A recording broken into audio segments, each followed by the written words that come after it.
अस्सलाम वालेकुम, welcome to my YouTube channel learning with जी। आज के इस लेक्चर में हम विजुअल यूनिवर्सिटी का कोर्स पाक स्टडीज़ 302 का टॉपिक नंबर 4 to 6 तक कवर करने वाले हैं। सो अपडेटेड रहने के लिए चैनल को लाइक करें, सब्सक्राइब करें। Let's begin. टॉपिक नंबर 4 का बेसिकली टाइटल है आइडियोलॉजी ऑफ पाकिस्तान के बारे में डिस्कस करना है। फर्स्ट ऑफ ऑल यहाँ पे बताया गया कि आइडियोलॉजी होती क्या है। आइडियोलॉजी समथिंग जो आपका नज़रिया, आपकी एक मतलब एक थॉट है, एक आइडिया जो आप अपने किसी विजन को लेकर देखते हो। ठीक है, यहाँ पे डेफिनेशन दी हुई है कि आइडियोलॉजी एक फाउंडेशन है किसी भी थॉट्स की जो कि आपके विजनरी विडम में जो विजडम है उसमें से इमर्ज होती है। सोशो पॉलिटिकल इन्वायरमेंट भी हो सकता है उसमें, वो आपका एक ऐसा सोर्स होता है, एक ऐसा आइडिया होता है जो आपकी आगे जो आपकी प्रोग्रेस है, जो आपकी तरक्की है उसमें बहुत ज़्यादा अहमियत रखता है और बहुत ज़्यादा उसमें वो एक अच्छा रोल प्ले करता है। सेकेंडली एक है जो आइडियोलॉजी है वो किसी भी सोसाइटी की फाउंडेशन होती है जिसमें आपकी कलेक्टिव थॉट्स आती हैं जो कि आपके विजनरी विजडम से इमर्ज होती है। आइडियोलॉजी क्रूशियल रोल प्ले करता है आपकी नेशनल आइडेंटिटी को शेप करने में, उसके अलावा आपके लाइफ के प्रोसेस को चलाने में। नेक्स्ट ये कि वो आपकी लाइफ को, आपके बिहेवियर्स को, आपकी पॉलिसीज़ को इन्फ्लुएंस करता है। और जो आइडियोलॉजी ऑफ पाकिस्तान है ये डीपली इंटरट्विन्ड है इस्लाम के प्रिंसिपल्स के साथ, और ये बेसिकली एक डिस्टिंक्ट आइडियोलॉजी बनाती है हमारी, बिकॉज पाकिस्तान की आइडियोलॉजी बहुत डिफरेंट है बाकी सब नेशनल आइडियोलॉजी से, बिकॉज पाकिस्तान की जो आइडियोलॉजी है वो इस्लाम के प्रिंसिपल्स पर बेस करती है। नेक्स्ट यहाँ पे बात की गई है इसके कुछ एजेंट्स के बारे में। There is obstacle goal and agent of goal and obstacle. So agent is something के जो इंडिविजुअल और कोई ग्रुप है जो कि एडवोकेट करे या प्रमोट करे आइडियोलॉजी को, और गोल ये है कि आपका जो ऑब्जेक्टिव है अपनी आइडियोलॉजी को अचीव करने का वो। थर्ड पे ये जो है आप लोगों का ऑब्स्टेकल, इसमें डिस्कस किया गया ऐसे चैलेंजेस और बैरियर जो कि आपको ओवरकम करने पड़ते हैं अपनी आइडियोलॉजिकल गोल को पूरा करने के लिए। उसके बाद अगर फर्दर देखें यहाँ पे तो आइडियोलॉजी ऑफ पाकिस्तान को डिस्कस किया गया है यहाँ पर। सो दिस इज समथिंग कि अब यहाँ पे जो बेसिक बात हो रही है वो ये कि आइडियोलॉजी ऑफ पाकिस्तान एक्चुअली में क्या है।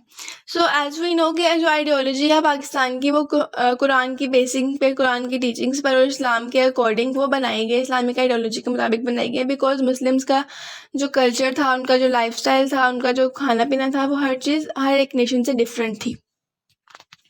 अब उसके बाद यहाँ बात की गई इसके कुछ आगे प्रिंसिपल्स की। जो फर्स्ट ऑफ ऑल आता है इसमें फेथ, मतलब जो हमारा ईमान का एक कॉन्सेप्ट है वो। अब फेथ में हमारे पास 3 मेजर पॉइंट आते हैं, वहदत, अजमत और रिसालत और आखिरत। बेसिकली हमारे ये 4 जो है वो मेन फैक्टर्स हैं। अब इसमें फर्स्ट ऑफ ऑल क्या है, वहदत मीन्स यूनिटी। अब यहाँ पे हमारा कॉन्सेप्ट ये है पूरी मुस्लिम उम्मा का कि जो मुस्लिम्स हैं वो एक मतलब के सिंगल नेशन है, और इसमें जो है जस्ट लाइक के जो मुस्लिम्स हैं वो अल्लाह ताला पे बिलीव करते हैं और सिर्फ वो एक ही खुदा को मानते हैं, वननेस को मानते हैं, वो डिफरेंट खुदाओं को नहीं मानते। सेकंड बात कि इसमें की गई अजमत की, जिसका मतलब है ग्रेटनेस। जस्ट लाइक के इसमें डिस्कस ये किया गया कि हम लोग इसमें अल्लाह ताला की जो ग्रेटनेस है, जो उनका जाहो जलाल है, जो उनकी शान है, उसको भी रिकॉग्नाइज करते हैं। रिसालत में ये आता है कि हमारे जो प्रॉफिट्स हैं हम लोग उनकी मतलब पूरी जो उनको मानते हैं, उनके एज ए मैसेंजर मानते हैं, ताला का फाइनल मैसेंजर मानते हैं हज़रत मोहम्मद सल्लल्लाहु अलैहि वसल्लम को। बेसिकली ये प्रॉफिटहुड पर बिलीव करना। और आखिरत मतलब कि जो आफ्टर लाइफ है, मतलब जो क़यामत के बाद ज़िंदगी आने वाली है, अकाउंटेबिलिटी का जो दिन आने वाला, डे ऑफ जजमेंट है, हम उस पर भी बिलीव रखते हैं। सेकेंड यहाँ पे बात की गई इस्लाम being complete code of life. अब यहाँ पे डिस्कस ये हो रहा है कि इस्लाम को सिर्फ एक रिलीजन के तौर पे सिर्फ व्यू नहीं किया जाता, बल्कि इस्लाम जो है कंप्लीट कोड ऑफ लाइफ है। मतलब हमारी जो पूरी ज़िंदगी में जो हमें गाइडेंस चाहिए किसी भी एस्पेक्ट में, चाहे वो हमारा पर्सनल एस्पेक्ट हो, सोशल एस्पेक्ट हो, उसमें हमें इस्लाम की जो गाइडेंस है वो बहुत अच्छी मिल जाती है। सेकेंडली यहाँ पे बात की गई कि दूसरे रिलीजन्स की तरह जैसे कि उनके प्रोडक्ट्स ऑफ कल्चर हैं, इस्लाम में जो कल्चर है वो जो उसका क्रिएटर है जो कल्चर का, वो भी बड़ा अच्छा, उसमें जो इन्फ्लुएंस है वो बेस उनकी गवर्नेंस, सोशल इंटरेक्शन, हर एक चीज़ में एक रिदम है, एक मैनेजमेंट है। ओवरऑल इसमें ये बात की गई। उसके बाद बात हो रही है हिस्टोरिकल फाउंडेशन ऑफ द पाक इंडो पाक सब कॉन्टिनेंट। अब यहाँ पे हमने बात करनी है हमारे बेसिक जो 3 फ़िरका जात कह रहे हैं, जो हमारे बेसिक जो 3 हिस्टोरिकल कॉन्टेक्स्ट में डिस्टिंक्ट पीरियड्स हैं उनके बारे में। सो फर्स्ट ऑफ ऑल आता है हिंदूज़ इंडिया। अब ये जो एरा है ये इस्लाम से पहले का एरा है और इसमें डोमिनेंस था हिंदुओं का, उनके रिलीजन का, उनके कल्चर का। सेकंड पे बात की गई मुस्लिम इंडिया की, तो ये जो एरा है ये मार्क रहता है आपके इस्लामिक रूलिंग में, जिससे आपका मुगल पीरियड भी आता है, और इसमें आपके जो सिग्निफिकेंट चीज़ें हैं वो आपका कल्चर है, सोशो पॉलिटिकल ट्रांसफॉर्मेशन फॉर्मेशन है, और लास्ट पर है ब्रिटिश इंडिया। दैट्स मीन्स के जो थर्ड पार्ट है इसमें जो कॉलोनियल पीरियड है जिसमें आप लोग अंडर द ब्रिटिश रूल थे, जिसमें आपका जो सब कॉन्टिनेंट था वो ब्रिटिश के कब्जे में था। इसमें वेस्टर्न इन्फ्लुएंसेस आती हैं, एडमिनिस्ट्रेटिव चेंजेस आते हैं, और इसमें फिर बाद में कुलमिनेटिंग पार्टीशन हुई थी 1947 में। अब यहाँ फर्दर बात की गई basics of ideology of Pakistan के बारे में कि बेसिकली आइडियोलॉजी ऑफ पाकिस्तान है क्या। So we are going with this. First of all यहाँ पे जो डिस्कस किया गया वो ये कि किस तरीके से जो इकबाल साहब थे या अल्लामा इकबाल थे, उन्होंने किस तरीके से इनिशिएट किया था इसकी आइडियोलॉजी को पाकिस्तान की। सो फंडामेंटली ये अलाइन होती है हमारी आइडियोलॉजी इस्लाम के साथ, और सिग्निफिकेंटली शेप की गई थी हमारे पोइट कह सकते हैं ना फिलोसोफर कह सकते हैं मोहम्मद अल्लामा इकबाल, और इन्होंने आइडियोलॉजिकल फाउंडेशन ऑफ पाकिस्तान में बहुत ज़्यादा मतलब कि कॉन्ट्रीब्यूट किया। फर्स्ट ऑफ ऑल यहाँ पे इन्होंने बात की amalgamation of western and eastern thoughts के बारे में। अब यहाँ पे क्या होता है कि जो आपकी मतलब इकबाल ने जो कंबाइन की थी वेस्टर्न फिलोसफिकल आइडियाज़ को ईस्टर्न थिंकिंग के साथ, मतलब मुस्लिम थिंकिंग के साथ, उसकी वजह से उन्होंने एम्फसाइज किया था एक नेशन की प्योरिटी पर। फिर उन्होंने उनको एज ए इस्लामिक प्रिंसिपल के तौर पर आइडेंटिफाई किया और कहा कि आप एक अलग कौम में आर्ग्यू किया कि आप एक ट्रू सेल्फ रियलाइजेशन लेके आएँ, सोसाइटल प्रोग्रेस लेके आएँ, जिससे आपके जो इस्लामिक वैल्यूज़ हैं, इस्लामिक कंट्री है, वो आप अचीव कर सकें। सेकेंडली बात की गई यहाँ पे maturity of Mankind. Yes, maturity of Mankind में डिस्कस ये हुआ कि जो इकबाल मतलब कि उन्होंने बिलीव किया कि जो मैनकाइंड है, जो इंसानियत है, वो एक ऐसे स्टेज पर है मेचोरिटी के कि जहाँ पे उसको फर्दर एलिवेशन या प्रॉफिटहुड की ज़रूरत है। मतलब उसको एलिवेशन नहीं चाहिए, उसको एक प्रॉपर प्रॉफिटहुड रिक्वायर है, मतलब एक प्रॉपर उसको एक जो है वो बेस रिक्वायर है। इसके लिए फिर उन्होंने क्या कहा कि जो हॉली कुरान था उसको उन्होंने as a final revelation provide किया, और प्रॉफिट मोहम्मद सल्लल्लाहु अलैहि वसल्लम को भी उन्होंने कहा कि लास्ट प्रॉफिट डन की जो तालीमात है उनको फॉलो करो। इस तरीके से उन्होंने ह्यूमैनिटी का सर्वाइवल रखा, और उनके मॉरल वैल्यूज़ क्या थे, इंटेलेक्चुअल वैल्यूज़ क्या थी, सिलेवेशंस क्या थी, हर एक चीज़ को उन्होंने इसमें डिस्कस किया। थर्ड पे बात की गई यहाँ पे डॉक्ट्राइन ऑफ सेल्फ कॉन्शियसनेस। सो इसमें डिस्कस ये किया गया कि जी बेसिकली ये सेंट्रल इकबाल की फ़िलॉसफी थी सेल्फ कॉन्शियसनेस की, मतलब कि जो इसरार खुदी का कॉन्सेप्ट है, जो खुदी का कॉन्सेप्ट है उसके बारे में बात की, खुदी को पहचानने की। और इसमें उन्होंने एडवोकेट किया था एक सेंस ऑफ इंडिविजुअलनेस को और कलेक्टिव अवेयरनेस को, और ये बेसिकली इस्लाम की टीचिंग के साथ रूटेड है। अब इसमें सेल्फ कॉन्शियसनेस जो है उसको सीन किया जाता है कि वो बड़ा एक एसेंशियल और एक मॉरल और स्पिरिचुअल डेवलपमेंट है किसी भी इंडिविजुअल के लिए या फिर किसी नेशन के लिए एज अ होल। उसके बाद बात हुई यहाँ पे रिलीजन आइडियल फॉर इस्लाम। अब यहाँ पे इकबाल ने इंस्टेंस किया था कि जो रिलीजन आइडियल है इस्लाम का उसे गाइड किया जाए, उसमें एक पिवोटल रोल प्ले किया जाए। क्रिएशन ऑफ पाकिस्तान के बारे में बात की गई कि जो पाकिस्तान है वो इस्लाम के रूल्स और उसकी गाइडेंस के अकॉर्डिंग ही इमर्ज हुआ है। और फर्दर इसमें यह कि हमारी जो सोसाइटी है उसमें इस्लामिक वैल्यूज़ को जिस फॉलो नहीं करना, बल्कि जिसकी जो प्राइवेट लाइफ है वो उसको वैसे गुजार सकता है। लाजमी नहीं है कि वो इस्लाम के रूल्स के अकॉर्डिंग गुजारे। अगर कोई नॉन मुस्लिम है तो वो अपनी लाइफ अपने अकॉर्डिंग भी गुजार सकता है। नेक्स्ट यहाँ पे बात की जा रही है मॉरल कॉन्शियसनेस के बारे में कह लें, आइडियोलॉजी ऑफ पाकिस्तान के बारे में कह लें। सो आइडियोलॉजी ऑफ पाकिस्तान में उन्होंने बेसिकली एम्फसाइज किया था एक मॉरल कॉन्शियसनेस को, मतलब एक खुदी को, एक मॉरल अवेयरनेस को, जो कि बेस करती थी होली कुरान के प्रिंसिपल्स पर। और सेकेंडली ये कि इसमें इन्होंने जो था इस्लामिक टीचिंग्स को एडवोकेट किया, और जो था एक कॉम्प्रिहेंसिव गाइड के तौर पर देखा था जितने भी एस्पेक्ट थे इन सब चीज़ों के। और इसका जो एक मॉरल फ्रेमवर्क है उसका बेसिक पर्पज़ ये था कि वो आपकी नेशनल आइडेंटिटी को और आपके रूल्स को, आपकी जो डेवलपमेंट है उन सब चीज़ों को वो शेप आउट कर रहा था। नेक्स्ट यहाँ बात की गई यूनिटी एंड फेथ के बारे में, जो मैंने खुद से कुछ पॉइंट्स ऐड किए हैं। सो यूनिटी एंड फेथ का मतलब इसमें ये वही से दोबारा से बात आ गई कि वहदानियत पे बिलीव करना और ईमान लेके आना पाकिस्तान की सेंट्रल आइडियोलॉजीज़ में से एक है। और ये जो प्रिंसिपल है ये एक आपकी आइडेंटिटी और पर्पस को एक कलेक्टिव फॉर्म में फोस्टर करता है इसमें। उसके अलावा आपको सिटीजन के तौर पर इंकरेज करता है कि आप नेशनल गोल्स के लिए काम करो, इस्लामिक वैल्यूज़ को देखो। सेकेंडली बात की गई इस्लाम एज अ कल्चर फोर्स। तो यहाँ पे जो है अनलाइक अदर रिलीजन जो है इस्लाम जो है वो कल्चरल तौर पे मर्ज नहीं हुआ, वो अपने एक प्रॉपर एक वे एक रिलीजन के तौर पर इमर्ज हुआ। और इस्लाम में जो कल्चर है वो इस्लाम कल्चर को शेप करता है, ना कि कल्चर इस्लाम को शेप करता है। सेकेंडली ये कि इसका जो पर्सपेक्टिव है वो आपके इस्लामिक प्रिंसिपल्स को और बिलीव्स को जो है वो अंडरस्कोर कर रहा है। रोल ऑफ इकबाल जो था फिलोसफी का वो बहुत अच्छा था, बिकॉज वो कॉर्नर स्टोन था इकबाल की फिलोसफीज़ के बगैर इकबाल के वही पूरे जो उनका कॉन्सेप्ट था सेल्फ अवेयरनेस का, सेल्फ कॉन्शियसनेस का, सीक्रेट ऑफ सेल्फ का जो कॉन्सेप्ट था उसके विदाउट जो था वो पाकिस्तान की इमर्जेंस पॉसिबल नहीं थी, जिसमें उनका इंपॉर्टेंस अगर देखें तो उनकी जो थॉट्स है उन्होंने इंपॉर्टेंस ऑफ इंटेलेक्चुअलिज्म को हाईलाइट किया, स्पिरिचुअल डेवलपमेंट को हाईलाइट किया, उसके अलावा पाकिस्तान को एज अ स्ट्राइव यूज़ किया जिसमें उन्होंने जस्टिस, इक्वालिटी और पिटी वगैरह की बात की। उसके बाद इंटीग्रेशन ऑफ सेकुलर और रिलीजियस लाइफ के बारे में उन्होंने यहाँ पे डिस्कस किया, जिसमें एक डिस्टिंक्ट फीचर ये भी है कि जो पाकिस्तान की इंटीग्रेशन है वो सेकुलर भी है, रिलीजन भी है, मतलब दोनों एस्पेक्ट जो हमारे इस्लाम में या उसकी लाइफ में मिलते हैं। और इस्लाम में जो डिवीजन्स हैं सेकुलर और स्टेट की, ये भी ऐसी कोई डिवीजन यहाँ पे इस्लाम में नहीं पाई जाती, मतलब जितने भी लोग हैं वो सब इक्वालिटी पे ही बेस करते हैं और एक होलिस्टिक अप्रोच है जिसमें नेशनल इथियोस है पाकिस्तान के। उसके अलावा जो इस्लामिक वैल्यूज़ है वो इंटेंट करती है कि सिर्फ एक पर्सन से जो गाइडेंस है वो कंडक्ट नहीं होती, बल्कि ओवरऑल गवर्नेंस और सोसाइटल नॉर्म्स को फॉलो करने से ही कोई भी इस्लामिक वैल्यूज़ को इंटेंट कर सकता है। टॉपिक नंबर 5 में बेसिकली डिस्कस किया गया है हिस्टोरिकल कॉन्टेक्स्ट और डिक्लाइन ऑफ मुगल पावर्स को, या फिर जो मेकिंग ऑफ पाकिस्तान थी, मूवमेंट ऑफ फ्रीडम था, हिस्टोरिकल पर्सपेक्टिव्स क्या थे, सेपरेटिज्म क्या हुआ, ये सब चीज़ें इसमें डिस्कस की गई हैं। So let's start with historical perspective. So यहाँ पे जो इसका स्टार्टिंग पॉइंट है हिस्टोरिकल पर्सपेक्टिव का वो स्टार्ट होता है आपकी औरंगज़ेब की डेथ के बाद, जो कि हुई थी 1707 में। और अब यहाँ पे क्या हुआ कि यहाँ से फॉल ऑफ मुस्लिम स्टार्ट हो गया, जो कि एक ऐसा एरा जो था औरंगज़ेब की डेथ के बाद जो सारा एरिया था वो उसको as a decline of Mughal empire के तौर पे मार्कअप किया जाता है। औरंगज़ेब का जो रीजन था या जो उसका वो पूरा उसका टाइम था उसको कैरेक्टराइज किया जाता है बाय रिलीजियस ऑर्थोडॉक्सी के साथ, मिलिट्री एक्सपेंशंस के साथ। बट उसकी डेथ के बाद जो उसकी पावर थी वो वैक्यूम होगी और जो उसका एम्पायर था वो फ्रेगमेंट हो गया था, मतलब टूट गया था। अब ये जो सब सीक्वेंट पीरियड था इसमें राइज ऑफ रीजनल पावर्स आया, उसके अलावा इसमें जो आपका ईस्ट इंडिया कंपनी की इन्फ्लुएंस थी वो इंक्रीज हुई। और जो ये आपकी ईस्ट इंडिया कंपनी थी उसने फिर एक इनिशियली ट्रेडिंग स्टार्ट की एंटिटी में, ग्रेजुअली उसने पॉलिटिकल कंट्रोल को एज्यूम करना स्टार्ट कर दिया, कैपिटलाइजिंग करना शुरू कर दिया और मुसलमानों को जो था जो मुगल्स एम्पायर था उनकी जो एडमिनिस्ट्रेशन थी उनको वीकन करना स्टार्ट कर दिया था। बेसिकली इसमें हुआ ये सब कुछ के हिस्टोरिकल पर्सपेक्टिव में औरंगज़ेब की डेथ के बाद फॉल ऑफ मुस्लिम स्टार्ट हुआ। उसके बाद जब वो सब कुछ स्टार्ट हुआ तो फिर वहाँ पे जो कह लेंगे आपको जो ब्रिटिश थे उन्होंने उसके बाद ईस्ट इंडिया कंपनी को राइज अप करना शुरू कर दिया और उनके राइज अप होने के बाद जो मुगल एम्पायर था, जो हमारा प्रॉपर एक जो मुगल सल्तनत थी, उसका डिक्लाइन जो था वो स्टार्ट हो गया।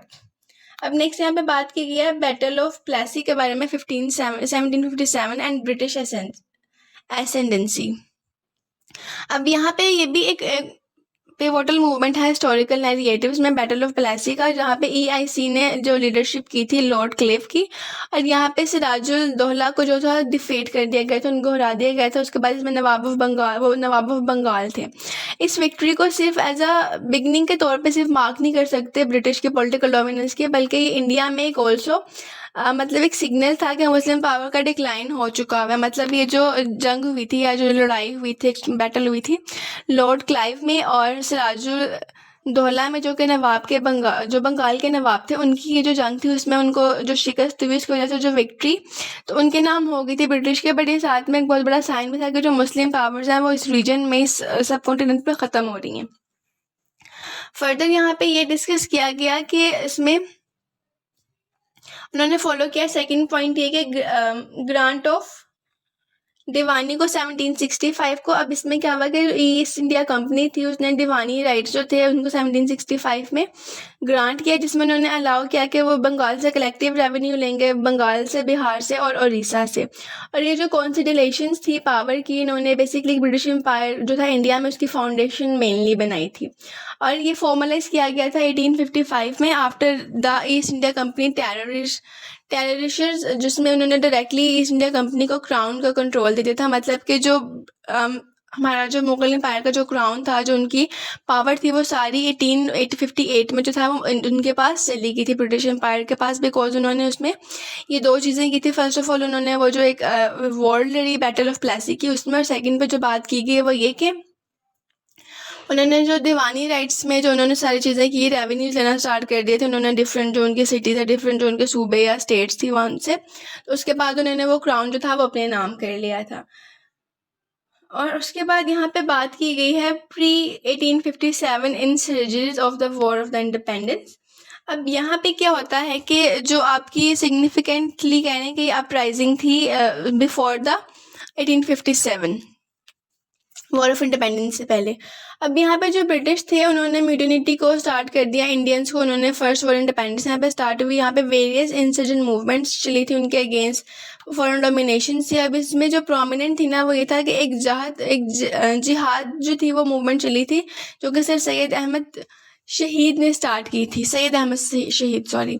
और इसमें एसोसिएट थे डिफरेंट किस्म के जो मुस्लिम सोवरेनिटीज़ थी वो इसमें एसोसिएट थे। और 1857 में जो रिवोल्ट हुआ था उसमें एक वाटरशेड मूवमेंट आई थी, जिसमें रिजल्ट हुआ था कि एट द एंड जो मुस्लिम डायनेस्टी थी वो ख़त्म हो गई थी, और जो ब्रिटिश क्राउन था वो डायरेक्टली जो मुस्लिम क्राउन था वो डायरेक्टली ब्रिटिश क्राउन बन चुका हुआ था, डायरेक्टली रूल करे थे ब्रिटिश अब उस पर सब कॉन्टिनेंट पर। ये फंडामेंटली जो था इसमें सोशो पॉलिटिकल लैंडस्केप को जो सब कॉन्टिनेंट के थे उसको अल्टर कर दिया था, बिकॉज सारी जो उनकी पॉलिसीज थी, जो उनके लैंडस्केप थे, वो सब कुछ ब्रिटिश के होल्ड ओवर हो चुका हुआ था।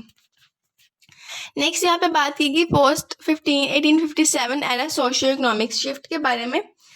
सो दिस इज समथिंग कि यहाँ पे हुआ ये कि यहाँ पे बेसिकली डिक्लाइन स्टार्ट हो गया था मुस्लिम्स का, जस्ट लाइक आफ्टर मैच था 1857 का जंग आज़ादी के बाद जो आफ्टर मैच आया उसमें वो एक न्यू एरा था मुस्लिम्स के लिए, जो कि सब कॉन्टिनेंट मुस्लिम्स ऑफ इंडिया के लिए, जो सोशो इकोनॉमिक डिक्लाइन था मुस्लिम कम्युनिटी के लिए, इसमें स्ट्राकली अपेरेंट हुई। और उसके अलावा डिफरेंट किस्म के कंट्रास्ट आए सोशो इकोनॉमिक जो थी आपकी वैल्यूज़ में, जैसे कि राइज ऑफ हिंदू कम्युनिटी आया। और इस पीरियड को एज ए देखा जाता है कि इसमें ब्रिटिश का इन्फ्लुएंस आया था, जिसमें उन्होंने अपनी पॉलिसीज़ बनाई और डिफरेंट किस्म की पॉलिसीज से डिवाइड एंड रूल की पॉलिसी से स्पेशली अपने आप को जो था फैसिलिटेट किया। और इसमें इन्होंने हिंदूज़ को और मुस्लिम्स को पीरियड किया अगेंस्ट ईच अदर, मतलब कि उन दोनों एक दूसरे के खिलाफ लड़ाया। डिवाइड एंड रूल का मतलब ये होता है कि एक दूसरे को मतलब खिलाफ लड़ाना, जस्ट लाइक कि पहले सब कॉन्टिनेंट में मुस्लिम्स और जो हिंदूज थे वो इकट्ठे रह रहे थे, but with the passage of time जब ये ब्रिटिश आए तो इन्होंने एक दूसरे के खिलाफ उनको कर दिया, और फिर डिवाइड एंड रूल के थ्रू उन्होंने हुकूमत प्रॉपरली तरीके से शुरू कर दी। और यहाँ पे जो ब्रिटिश थे उन्होंने कोलैबोरेट किया था कि जो राइजिंग उन्होंने बेसिकली हिंदू मिडिल क्लास की जो स्टेटस था उसको राइज अप किया, और उसमें उन्होंने एक इन्वायरमेंट को फोस्टर किया, और जो मुस्लिम्स हैं उनको मार्जिनलाइज कर दिया, उनकी जो पॉलिटिकल पावर्स थी उनको डिसएम्पावर कर दिया, मतलब उनके जितने भी राइट्स थे उन सबको प्रॉपरली तरीके से ख़त्म कर दिया। अब यहाँ पे उसके बाद बात की गई है Hindu modernisation and Muslim response के बारे में। इस पीरियड में क्या हुआ कि जो हिंदू कम्युनिटी थी उसने अंडरवेंट में सिग्निफिकेंट किस्म का सोशल और कल्चरल रिफॉर्म्स स्टार्ट कर दिए थे। इसमें सेपरेट लीडर्स थे, जैसे कि फर्स्ट ऑफ ऑल उनके लीडर थे राजा राम मोहन रॉय।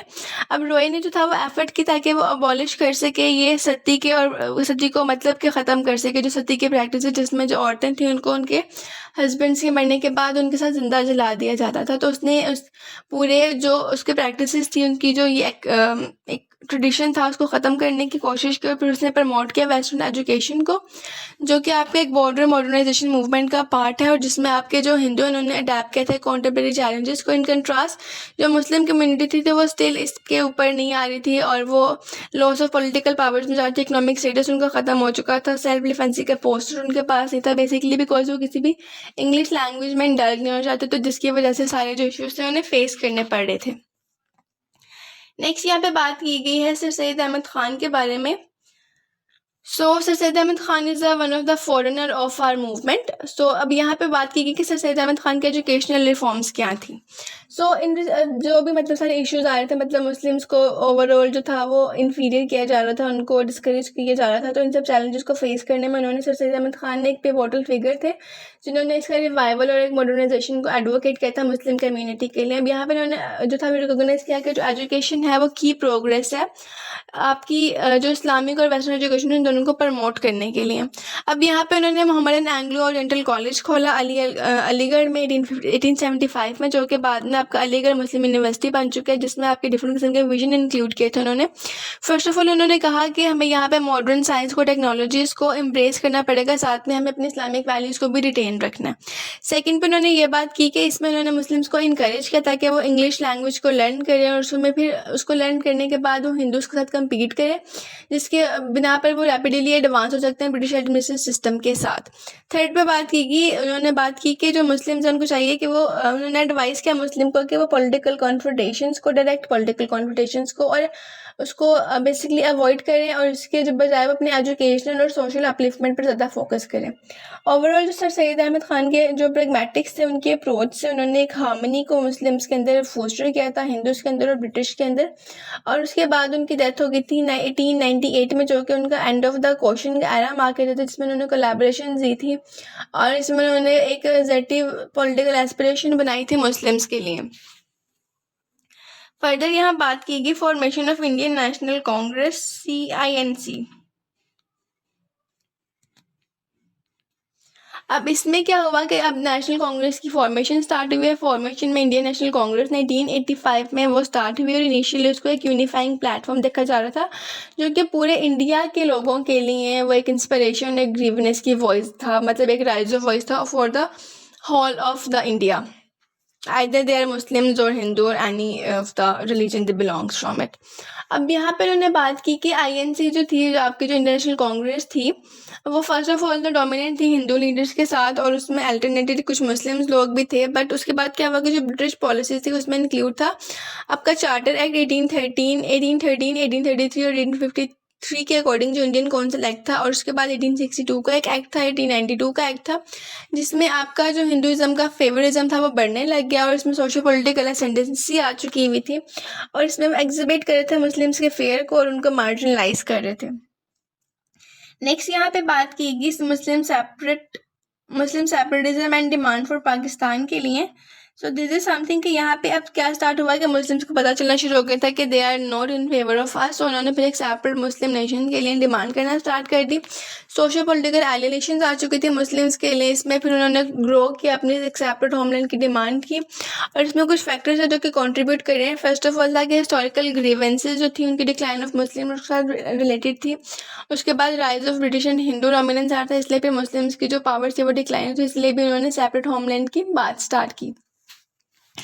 सेकेंडली बात की गई सोशो इकोनॉमिक डिस्पैरिटीज़ की, जिसमें जो मुस्लिम्स थे उनको एजुकेशन और एम्प्लॉयमेंट में लैच करना पड़ा था। और थर्ड पे जो पॉलिटिकल अंडर रिप्रेजेंटेशंस थी उनको भी एज अ प्रिजीव्ड बाइसेस के तौर पे देखा जा रहा था, जिसमें जो थी आपकी कांग्रेस को ही सिर्फ इंटरेस्ट और जो फ़ायदे थे वो मिल रहे थे।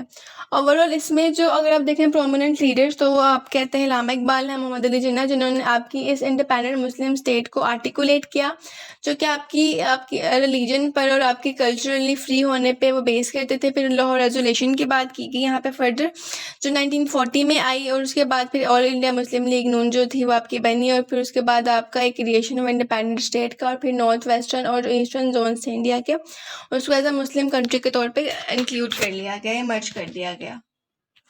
अब हम जाते हैं नेक्स्ट वाली टॉपिक नंबर 6 की तरफ हमारे। सो टॉपिक नंबर 6 में हमने डिस्कस करना है historical perspective of ideological movement.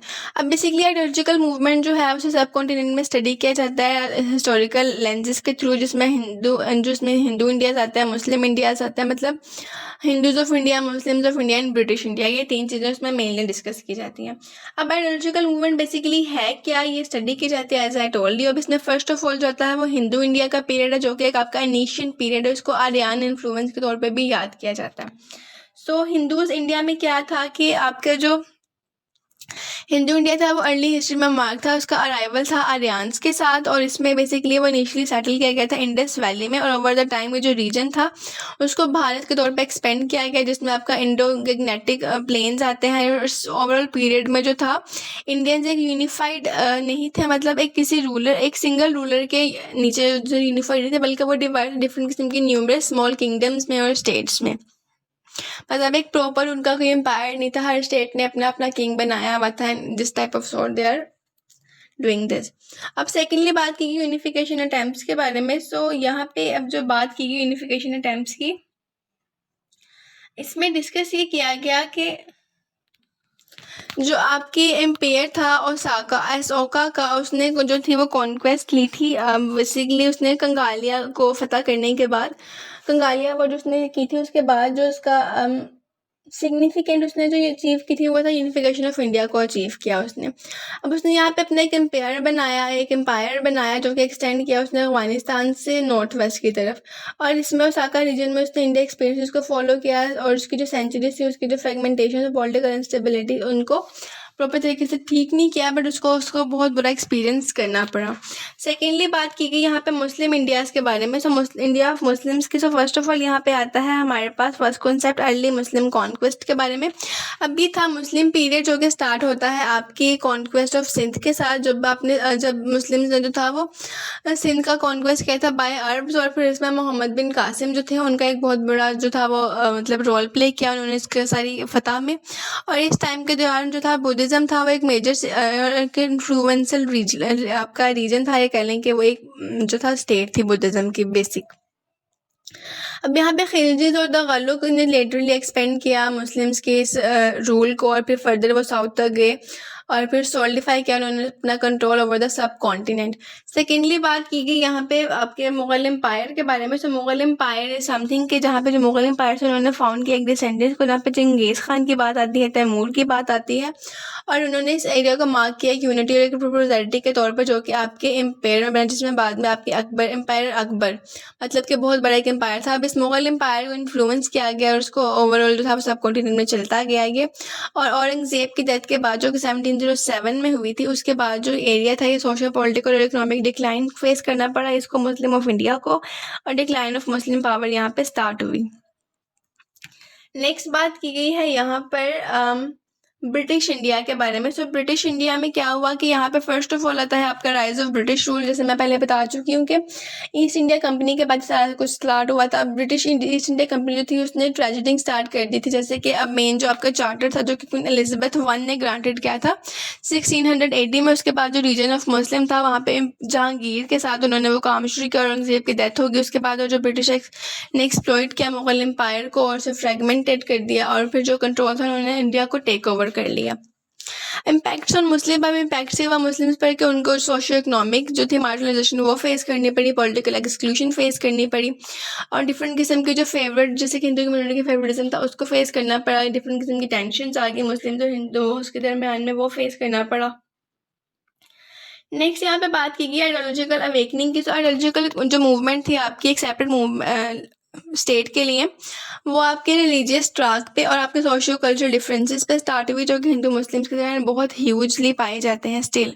अब यहाँ पे रिलीजियस डिफरेंसेस क्या थे? सो अगर फर्स्ट ऑफ ऑल देखा जाए तो जो हिंदुज़म था वो अभी यहाँ पे जो था उसमें ये क्या बात की कि जो हिंदुज़म था वो कैरेक्टराइज था आपके डिफरेंट किस्म के डाइवर्स बिलीफ के साथ।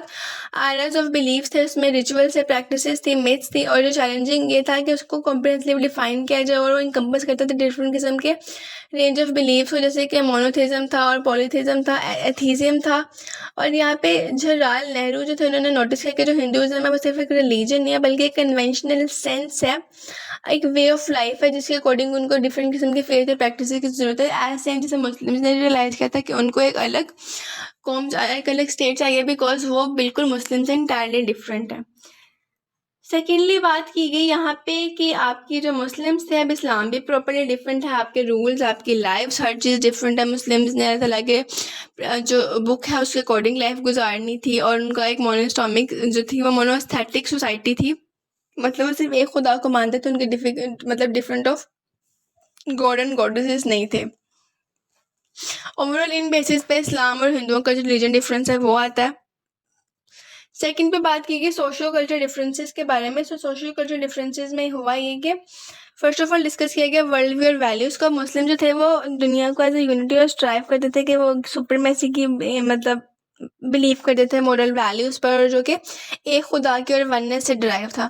बल्कि जो हिंदूज थे उनकी फिलोसफी डिफरेंट थी, उनके डिफरेंट खुदा थे, उनकी माया अलग थी, उनकी इल्यूजन्स थी, और एक सिग्निफिकेंट एम्फेसिस था उनका वेल्थ के ऊपर, और जो कि उन्होंने सेकेंडली कंसीडर किया था। सेकेंडली बात की गई लीगल एंड पर्सनल लॉज, और जो लीगल सिस्टम था और पर्सनल लॉज थे हिंदू और मुस्लिम्स के वो बिल्कुल डिफरेंट थे, बिकॉज वो अफेक्ट कर रहे थे। जैसे कि मैरिज था उनका बिल्कुल डिफरेंट कॉन्सेप्ट है, मैरिज का इनहेरिटेंस का कॉन्सेप्ट हमारा बिल्कुल डिफरेंट है, सोशल कस्टम्स डिफरेंट है। इनकी बेसिस पर भी जो था वो डाइवर्जेंट सोशल स्ट्रक्चर था, और वैल्यू जो थी वो अलग थी दोनों कम्युनिटीज़ की।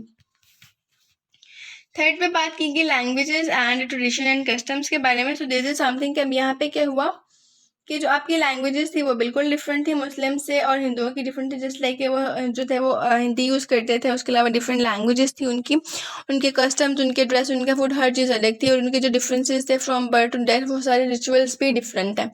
हिंदू जो थे वो प्रैक्टिस करते थे सेरेमनेशंस को, जो मुस्लिम थे वो बरियल के, मतलब हिंदू जो थे वो जलाते थे और जो मुस्लिम्स हैं वो दफन करते हैं।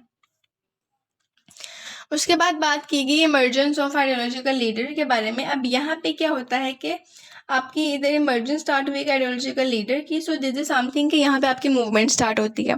आइडियोलॉजिकल मूवमेंट में सब कॉन्टिनेंट जो था वो चैम्पियन था, लाइक डिफरेंट किस्म के न्यूएशनल फिगर्स थे यहाँ पे, जिन्होंने मुस्लिम्स की आइडेंटिटी को डिटरमाइन किया, उनकी सब डिटर्मिनेशन देखी। इनमें लीडर्स इंक्लूड, जैसे कि फर्स्ट ऑफ ऑल आप कहते हैं शेख अहमद सरहिंदी के बारे में बात की गई है। सो ये जो है बेसिकली सिनेट्रिक प्रैक्टिसेस के बॉस थे और उन्होंने रिवाइवल ऑफ इस्लामिक प्रिंसिपल्स के लिए काफ़ी काम किया था मुगल एरा के दौरान भी। शाह वलीउल्लाह की बात करें तो उन्होंने फोकस किया था सोशो पॉलिटिकल कॉन्सेप्ट पे, रिलीजियस रिफॉर्म्स, और फिर उन्होंने मुस्लिम्स को स्ट्रेंथन किया था। लास्ट पे आप क्या आते हैं, second last sorry, Syed Ahmad Shahid and Syed Ismail शहीद। अभी दोनों ने जिहाद मूवमेंट स्टार्ट की थी ब्रिटिश के अगेंस्ट, जिसमें सिख रूल्स भी था, सिख रूलिंग भी थी, उनके अगेंस्ट में स्टार्ट की। और इसका एम ये था कि मुस्लिम की जो सोवरेनिटी है उसको दोबारा से रिस्टोर कर सके, उसको रिवाइवल दे सके। और उसके बाद बात की गई विलायत अली एंड इनायत अली के बारे में। ये भी एक लीडर्स थे आपके जिन्होंने स्ट्रगल की थी मुस्लिम्स के राइट्स के लिए, आइडेंटिटी के लिए, और उन्होंने ब्रिटिश कॉलोनियल एम को ख़त्म करने की भी बात की थी। ओवरऑल जो इसमें बात की गई वो ये कि किस तरीके से जो आइडियोलॉजिकल मूवमेंट है वो क्रिएशन ऑफ पाकिस्तान में एक अपना जो है वो हिस्टोरिकल पर्सपेक्टिव देती है, किस तरीके से वो रूटेड है रिलीजियसली और सोशल कल्चर के बेसिस पे, डिफरेंसेस क्या है हिंदू और मुस्लिम्स के सब कॉन्टिनेंट में, उनका कल्चर कैसे डिफरेंट है, मतलब ब्रिटिश का राइस कैसे आया, ओवरऑल ये सब चीज़ें इसमें डिस्कस की गई थी। सो इस आने वाली वीडियोज़ के लिए अपडेटेड है, चैनल को सब्सक्राइब करते हैं।